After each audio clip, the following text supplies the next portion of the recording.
கர்த்தருடைய பரிசுத்த நாமத்துக்கு மகிமை உண்டாவதாக. இந்த நாட்களிலும் தேவசேனை ஊழியத்தில் தேவ சப்தங்கிற நிகழ்ச்சி மூலம் உங்களை சந்திப்பதில் மிக்க மகிழ்ச்சி அடைகிறோம். இந்த நாட்களும் கர்த்தனோடு பேசும்படி ஒரு நிமிஷம் ஆண்டு சமூகத்தில் ஜெபிப்போம்.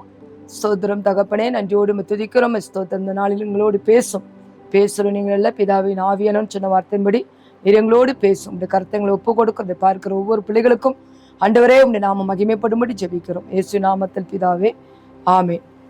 தொடர்ந்து நிகழ்ச்சி நீங்கள் பார்த்து வருகிறீர்கள், ரொம்ப நன்றி. அனைவரும் ஃபோன் போடுகிறீர்கள், உங்களுக்கு நாங்கள் ஜெபித்து கொண்டிருக்கிறோம். தொடர்ந்து கர்த்தர் உங்களை ஆசீர்வதிப்பாராக. இந்த நாட்களிலும் நாம் தியானிக்கும்படி எடுக்கின்ற வார்த்தை 2 ராஜாக்கள் 4ஆம் அதிகாரத்திலே 8ஆம் வசனத்தை தொடர்ந்து நீங்கள் வாசித்து பார்ப்பேன்னு சொன்னால், அங்கே ஒரு சூனேம்ங்கிற ஒரு ஊர்ல ஒரு குடும்பங்கள் இருக்கிறது. இன்னைக்கு அந்த குடும்பத்தை குறித்து நாம் தியானிக்க போகிறோம். அந்த சூனேம்ங்கிற ஊருக்கு எலிசாங்கிற ஒரு ஊழியக்காரர் ஊழியத்திற்கு அங்க வருகிறார். அப்படி வரும்போதும் போகும்போதும் அவரு இந்த இடத்துல தங்க வேண்டும் என்று சொல்லி அந்த சூனேம்ங்கிற ஊர்ல ஒரு குடும்பம், அங்க ஒரு பெண், கணம் பொருந்திய ஒரு ஸ்திரீன்னு சொல்லி வேதம் போட்டு, கணம் நல்ல வசதி நிறைந்த ஒரு பெண், கணம் பொருந்திய ஒரு பெண், அருமையான நற்சாட்சி பெற்ற ஒரு பெண். ஆகவே அவள் நினைக்கிறாள், இந்த எலிசா அந்த ஊழியத்திற்கு வரும்போது அவர் வந்து போய் இருக்கும் பொழுது அவருக்கு தங்கி வைக்க வேண்டும் ஒரு பரிசுத்தவான், இவருக்கு ஒரு நல்ல உதவி செய்ய வேண்டும் என்று சொல்லி அந்த சூனேமியால் விரும்புகிறாள். நீங்க காரணம் பார்த்தீங்கன்னா, அந்த சூனேமியோட வாழ்க்கையில கர்ப்பத்தின் கனி குழந்தை இல்லை. அவள் கணவர் வயது சென்றவள். அவளோட வாழ்க்கையில அவளுக்கு ஒரு தேவை இருக்கிறது, அவளுக்கு ஒரு ஆசீர்வாதம் தேவை இருக்கிறது. ஆனால் அப்படிப்பட்ட ஒரு சூழ்நிலை கர்த்தர் அவளோட வாழ்க்கையில ஒரு அற்புதத்தை செய்கிறார். கர்ப்பத்தின் கனியை கர்த்தர் கொடுக்கிறார். பிற்பாடு அந்த பிள்ளைக்கு ஒரு பிரச்சனை வருகிறது. அது மரித்தோடைய சூழ்நிலை, அதை உயிரோடு எழுப்பி மீண்டும் அந்த குடும்பத்திற்கு ஆண்டவர் அற்புதம் செய்கிறார். தேவன் இந்த சூனேமியால் அந்த அவளுடைய பெயர் போடவில்லை, ஆனால் சூனேமியால் என்று சொல்லி இந்த சூனேமியால் குடும்பத்துல தேவன் அவளுக்கு ஒரு அற்புதம் செய்வதற்கு காரணம் இல்லை, சில காரியங்கள் இருக்கிறது. இன்னைக்கு அதை குறித்து நாம் பார்க்க போகிறோம்.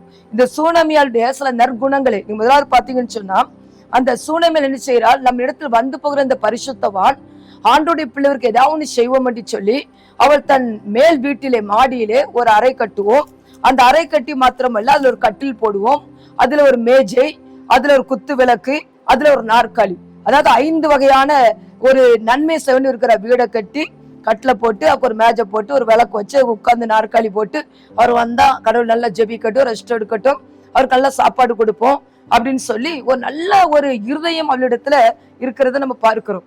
ஒரு ஊழியத்திற்கு இந்த ஊழியக்காரி கூட அவர் கனப்படுத்துகிறாள். ஆண்டவரை கனப்படுத்தக்கூடிய ஒரு சூழ்நிலையில அவள் தன் சிறாள் கனப்படுத்துகிறார். அப்ப இந்த சூனேமியாளுக்கு தேவன் அற்புதம் செய்ததுக்கு ஒரு பெரிய காரணம் என்ன சொன்னால், அவள் நன்மை செய்கிற ஒரு பெண். அவள் நன்மை செய்கிறபடினால் தேவனுடைய வாழ்க்கையில அற்புதம் செய்கிறார். இன்னைக்கு இயேசு கிறிஸ்துவை பார்த்தீங்கன்னா அப்போஸ்தலர் 10:38 அவர் நன்மை செய்கிறவராய் சுற்றி தெரிந்தார். அப்ப நன்மை செய்யக்கூடிய ஒரு சுபாவம் ஆண்டவராய் இயேசு எடுத்திருக்கிறது. கிறிஸ்தவ வாழ்க்கையிலே நன்மை செய்ய வேண்டும் என்று சொல்லி ஆண்டவர் நமக்கு ஆலோசனை கட்டளைகளை கொடுத்திருக்கிறார். இன்னும் நீங்க ஆதியாகமம் 4:7 பாத்தீங்கன்னா, நன்மை செய்தால் உனக்கு மேன்மை இல்லையோ, நீங்க நன்மை செய்தால் நமக்கு ஒரு மேன்மை கர்த்தர் வைத்திருக்கிறார். நம்ம எதற்காக காத்திருக்கிறோமோ, எந்த ஆசீர்வாதம் நமக்கு வேணுமோ அது ஒரு மேன்மை கர்த்தர் வைத்திருக்கிறார். நன்மை செய்யாதிருந்தால் பாவம் வாசப்படியிலே படுத்திருக்கும். ஒரு நன்மை செய்யாவிட்டால் அது ஒரு பாவம் என்று வேதம் சொல்கிறது. நன்மை செய்கிறவர்களுக்கு நம்ம என்ன செய்ய வேண்டும், நன்மை செய்யணும். திராணி இருக்கும்போது நன்மை செய்வர்களுக்கு நான் நன்மை செய்ய வேண்டும், அதை தேவன் நமக்கு சொல்லுகிறார். ஆகவே இந்த நாட்களிலே ஒரு சூனேமியாளுடைய குடும்பத்துல தேவன் அற்புதம் செய்ததுக்கு முதற் காரணம் அவள் நன்மை செய்கிறவளா இருக்கிறாள். நீங்க வேதத்தை வாச பண்ணி 1 தீமோத்தேயு 5:8 வாச பார்த்தீங்கன்னா, ஒரு தன் சொந்த ஜனத்தை விசேஷமா தன் வீட்டாரையும் விசாரிக்க வேண்டும். நம்ம ஒரு கிறிஸ்தவ வாழ்க்கையில வாழ்ந்து கொண்டிருக்கிறோம், இல்ல கடவுளுடைய பிள்ளையா இருக்கலாம், அதை நீங்க யாரெல்லாம கேட்டுக்கொண்டிருக்கலாம். ஆனா நமக்கு கொடுக்கிற ஒரு வார்த்தை என்னன்னா, நம்ம நன்மை செய்கிறவளா இருக்கும் இந்த பூமியிலே. அப்ப முதல்ல யாருக்கு நன்மை செய்யணும், நம்ம சொந்த வீட்டாருக்கு, நம்ம சொந்த ஜனங்களுக்கு, நம்ம குடும்பங்களுக்கு நம்ம உதவி செய்கிறவர்களா இருக்க வேண்டும். இன்னைக்கு எத்தனையோ குடும்பங்கள்ல பார்க்கிறோம், அவர்கள் வசதி வாய்ப்பு வந்த பிற்பாடு நம்மளுடைய சொந்த பந்தங்கள் இருக்கிற ஜனங்களை விசாரிப்பதில்லை. சார் நிறைய விசாரிக்கிறாங்க. சில குடும்பங்களை பார்க்கிறோம், நிறைய பேர் விசாரிக்கிறாங்க. என்னோட அண்ணன் அதை செய்தாங்க, அவங்க தான் திருமணம் முடிச்சு வச்சாங்க, அவங்க தான் என்னை படிக்க வச்சாங்க, நிறைய சாட்சிகள் சொல்றாங்க. ஆனா சிலர் பாருங்க, எங்க வீட்டு ஒரு பக்கத்துல பாத்தீங்கன்னு சொன்னா ஒரு சகோதரர் நல்ல வசதி வாய்ப்பா இருக்கிறாங்க. ஆனா பக்கத்துல இருக்க ஒரு சகோதரர் ரொம்ப வியாதிப்பட்டு அவருக்கு எந்த ஒரு வேலை செய்ய முடியாத பிள்ளைகளை கஷ்டப்பட்டு வளர்க்கும் போது அவங்க எவ்வளவு பொருளை சாப்பிடுவாங்க, தூர போடுவாங்க. ஆனா ஒரு கிளாஸ் ஒரு காப்பியோ இல்ல சுகம் இல்லைன்னா கூட அவங்கள பாக்குறதோ கிடையாது. இது எல்லாருக்கும் தெரியும். ஏன்னு சொன்னா அது கொடுத்து பழகிடுவான், அதனால கொடுக்க வேண்டாம். அந்த எண்ணங்கள் கூட அந்த இருதயத்துல அவங்களுக்கு அந்த நன்மை செய்யணுங்கிற எண்ணங்கள் இல்லை. அப்ப தேவன் சொல்றாரு, உன் சொந்த வீட்டை, உன் சொந்த ஜனத்தை, உன்னை சுற்றி இருக்கிறவங்களை நீ விசாரித்து நீ அவங்களுக்கு நன்மை செய். இதுதான் அந்த சூனைமையாட்டு இருந்துச்சு. ஆகவே நம்ம நன்மை செய்கிற நல்ல குணமுள்ளவர்களாக இருக்கும்போது நமக்கு ஒரு மேன்மை கர்த்தர் வைக்கிறார். இன்னும் நீங்க யாக்கோபு 1:27 பாத்தீங்கன்னா ஆண்டவர் சொல்றார், திக்கற்றவர்களையும் விதவைகள் படுகிற அந்த உபத்திரத்தையும் நீ விசாரிக்கணும். திக்கற்ற பிள்ளைகள் யாருமே இருக்க மாட்டாங்க. அவங்களுக்கு அவங்களுடைய எதிர்காலத்திற்கு அடுத்த ஸ்டெப் என்ன பண்ணணும்னு தெரியாது. திக்கற்று தனித்து ஒரு பண வசதியோ சரீர சுகத்திலேயோ இல்ல ஒரு உதவி செய்யறதுக்கோ பல இடங்கள்ல உங்களுக்கு உதவி இல்லாத ஒரு பட்சத்துல இருப்பாங்க. ஒரு அந்த சூழல் ஆண்டவர் சொல்றார், திக்கற்றவர்களுக்கு நீ உதவி செய்ய என்று ஆண்டவர் சொல்லுகிறார். அது மாத்திரமல்ல, விதவைகள் படுகிற உபத்திரத்துல சிலர் கணவன் பிள்ளைகள் இருந்து தனித்து ஒரு வயதானவர்கள் அந்த இடத்துல அவங்க இருக்கலாம். அப்ப அவங்களுக்கு நம்ம உதவி செய்யணும். திக்கற்ற பிள்ளைகளுக்கும் விதவைகள் படுகிற செய்யணும். அந்த அவங்களுடைய உபத்திரத்திலும் நம்ம உதவி செய்யணும். ஒரு ஆலயத்துக்கு வராங்களா, அவங்க பக்கத்துல இருக்கிறாங்களா, அந்த சொந்த ஜனங்களா இருக்கிறாங்களா, அவங்க என்ன ட்ரெஸ் உடுக்குறாங்க, அவங்க என்ன சாப்பிட்டுட்டு இருக்காங்க, அவங்களுக்கு என்ன கொடுக்கணும், என்ன உதவி செய்யணும், நீங்க அதை என்ன செய்யணும் பார்க்கணும். பார்த்து அந்த பரிசுத்தமான குறைவுகளை விசுவாச குடும்பத்தாருக்கு, நம்ம சொந்த பந்தங்களுக்கு நம்ம நல்ல உதவி செய்யக்கூடிய நல்ல இருதயம் நமக்குள்ள என்ன செய்யணும் இருக்கணும். ஏன்னா இயேசு கிறிஸ்து எல்லாருக்கும் நன்மை செய்தார். நல்லோர் மேலும் தீயோர் மேலும் சூரியன் அவர் உதிக்க பண்ணுகிறார். யார் அப்பான்னு கூப்பிட்டாலும் அவர் உதவி செய்து கொண்டிருக்கிறார். அவங்க நம்மளுடைய பிரதான ஒரு நோக்கம் என்னன்னா, நம்ம உதவி செய்யக்கூடியவர்களா இருக்க வேண்டும். இன்னும் நீங்க பாத்தீங்கன்னா எபிரேயர் 13:2 சொல்கிறது, அந்நியரை உபசரிங்கள். என்னென்று சொன்னா சிலர் தேவதூதரை கூட உபசரிப்பது உண்டு. அப்போ இன்னைக்கு கிறிஸ்தவ பிள்ளைகள், தேவ பிள்ளைகள் ஒரு இதை கவனித்துக் கொண்டிருக்கிறவங்க நம்ம அந்நியரை உபசரிக்கணும். அந்நியரை உபசரிக்கணும். நீங்க ஏசாயால வாஸ்து பாத்தீங்க, நாங்க சொல்லியிருக்கிறது சிறுமையா, அதாவது துரத்தண்டு சிறுமையான வீட்டை சேர்த்துக்கொள். யாராவது ஆதரவு வச்சிருக்கிறாங்களா, தனித்து இருக்கிறாங்களா, அவங்கள சேர்த்துக்கொள், அவங்களுக்கு உதவி செய்யன்னு சொல்றாரு.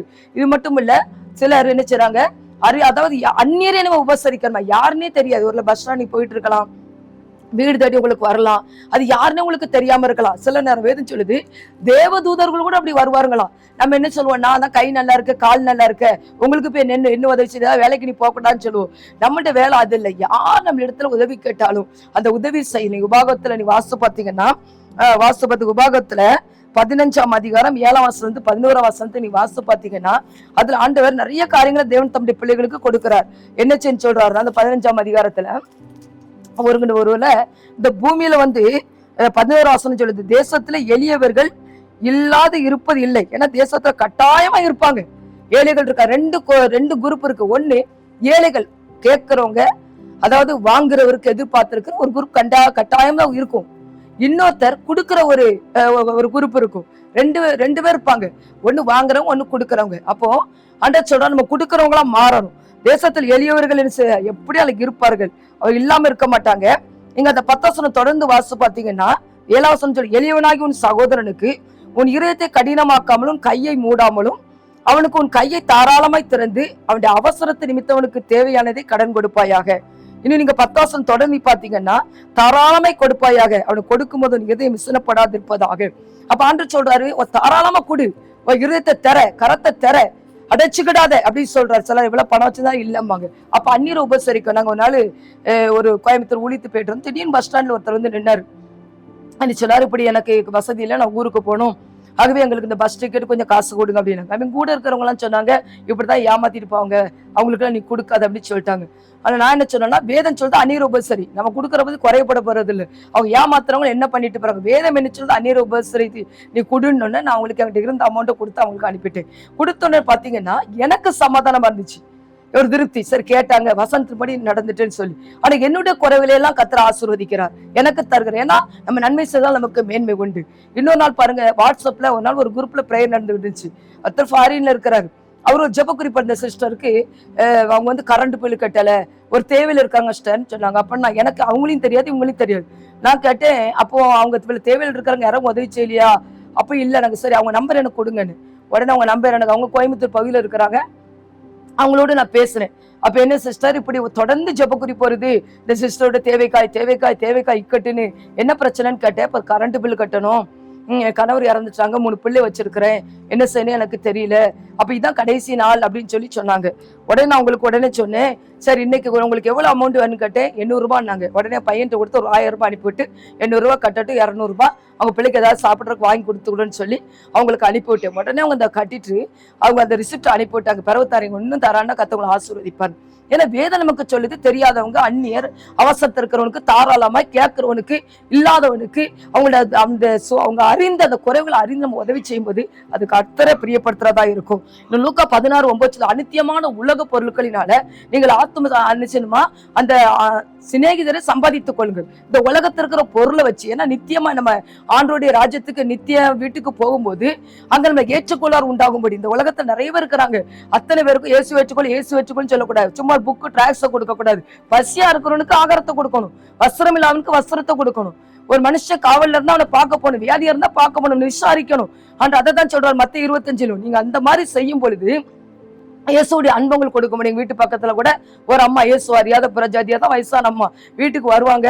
வந்தோட நல்ல பெரிய கிளாஸ்ல காப்பி போட்டு ஆத்தி வைத்து கொடுத்துருவேன். எம்மா நல்லா இருப்பாமான்ட்டு போவாங்க. இயேசு அறியாதவங்க உடம்பு சரியில்லாம வருவாங்க. ஒரு மருந்து அவங்களுக்கு எடுத்து அவிச்சு குடிப்பேன். அவங்க எல்லாட்டி போய் சொல்லுவாங்க, பாருங்க இப்படி சொல்லி நிறைய பேருக்கு என்னென்ன உதவி செய்யணுமோ செய்ய முடிஞ்சிட்டு அந்த அம்மா ஒரு நாள் எனக்கு சிலுவை போடுறாங்க, நீ நல்லா இருப்பாமா அப்படி சொல்லி. இயேசு அறியாதவங்க அப்போ சிலுவை போட்டு போயிட்டாங்க. திருப்பி அவங்களுக்கு நான் இயேசுடைய அன்பை சொன்னேன். அவங்க கேட்டாங்க. அப்ப இயேசுடைய அன்பை சொல்வதற்கு முன்பாக நம்ம அந்த சிநேகிதரை சம்பாதிப்பதற்கு நம்ம அவங்களுக்கு தேவைகள் உதவி செய்யணும். மத்திய 25 அதிகாரத்தில் கடைசி வாசு பார்த்தீங்கன்னா உங்களுக்கு அங்க தெரியும், நன்மை செய்யறவங்க, அதாவது இந்த சிறியர்கள் ஒருக்கு எதை செய்ய அதை ஆண்டவருக்கே சொல்ல, அவங்களுக்கு தான் நித்திய ராஜ்யம். உலகம் உண்டான முதல் உங்களுக்கு ஆயத்தம் பண்ணப்பட்ட என்ன செய்ய ராஜ்யத்துக்குள்ள வாங்குங்க. ஒரு நன்மை செய்யலன்னு எங்களை இருத்த கடினப்படுத்தி நம்ம யாருக்குமே உதவி செய்யல, ஒரு தேவை இருக்கிறவங்களுக்கு உதவி செய்யலன்னு வைங்களேன், ஆண்டவர் புறமான இல்லைன்னு தூக்கி போடுங்க. அப்ப நம்மளுடைய பிரதான கட்டளை என்னன்னா, எப்படி ஒரு ஜெபம் ஒரு வேத வாசிப்புக்கு உண்டு, நமக்கு ஒரு கட்டாயம் உண்டு என்பதை நம்ம கட்டாயம் நன்மை செய்யணும், தினமும் செய்யணும். அதனால சொல்ற ஆண்டவர் பூமியில பொக்கிஷத்தை சேர்த்து வைக்க வேண்டாம், அது எல்லாவற்றையும் செய்யும். துரு கொண்டு போயிரும், அது மத்தில திருடம் கொண்டு போயிருவான், பூச்சி அரிச்சிரும். ஆகவே இந்த உலகத்துல நம்ம என்ன செய்யணும், நம்ம நன்மை செய்கிறவர்களா நம்ம இருக்கணும். ஆண்டவர் விரும்புற ஏழைக்கு இறங்கும் போது கத்தருக்கு என்ன செய்யறோம், கடன் கொடுக்கிறவர்களாய் கத்தர் என்ன செய்யறா நம்மளை மாற்றுக்கலாம். ஒரு ஏழையா இருக்காங்களா அவங்க கொடுங்க, பார்த்து கொடுங்க, விசாரித்து கொடுங்க. நீங்க ரோமர் 2:7-8 சொன்னீங்கன்னா அங்க சொந்து போகாம நன்மை செய்றவனுக்கு ஆண்டவர் ஜீவனை தரார், சமாதானத்தை தரார். ஆண்டவர் நல்ல ஆசீர்வாதங்களை நன்மை செய்து பாருங்க, உடைய களஞ்சியங்கள் ஆசீர்வதிக்கப்படும், உடைய பிள்ளைகள் ஆசீர்வதிக்கப்படுவாங்க. உங்களுக்கு ஏற்ற காலத்துல ஆண்டவர் நன்மை செய்வாரு. ஆகவே இந்த உலகத்துல எவ்வளவு நன்மை செய்ய நமக்கு திராணி இருக்கோ அப்ப செய்யணும். இன்னும் மத்தேயு 5:44 சொல்லுறது, உங்களை பகைக்கிறவங்களுக்கு நன்மை செய்யுங்க. நல்லவங்களுக்கு மட்டும் இல்ல, ஏதோ தீபாவளி வருது, ஒரு கிறிஸ்துமஸ் வருது, ஒரு பொங்கல் வருது, உடனே அவங்க ஒரு பண்டம் நமக்கு தர, நமக்கு ஒரு பண்டம் கொடுக்கற மட்டுமல்ல, ஆண்டவர் என்ன சொல்றான்னு சொன்னா பகைக்கிறவனுக்கு நன்மை செய். எனக்கு விரோதமா ஒருத்தர் ரொம்ப பேசிக்கிட்டு இருந்தாங்க.